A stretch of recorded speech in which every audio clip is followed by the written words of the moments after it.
Iran যুদ্ধ নিয়ে মার্কিন প্রেসিডেন্ট ডোনাল্ড ট্রাম্প ও ইসরায়েলের প্রধানমন্ত্রী বেনিয়ামিন নেতানিয়াহুর মধ্যে বড় ধরনের মতবিরোধ সৃষ্টি হয়েছে।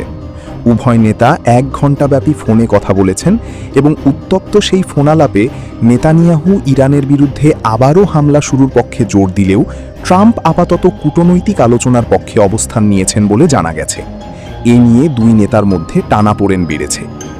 মার্কিন গণমাধ্যমের বরাত দিয়ে সংবাদ মাধ্যম এনডিটিভি বলছে, ইরান যুদ্ধ কিভাবে এগোবে তা নিয়ে প্রেসিডেন্ট ডোনাল্ড ট্রাম্প ও প্রধানমন্ত্রী বেনিয়ামিন নেতানিয়াহুর মধ্যে মতবিরোধ সৃষ্টি হয়েছে।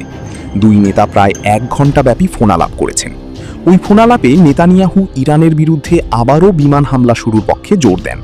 অন্যদিকে ট্রাম্প মনে করেন, নতুন করে সামরিক পদক্ষেপ নেওয়ার আগে কূটনীতিকে আরও একটি সুযোগ দেওয়া উচিত।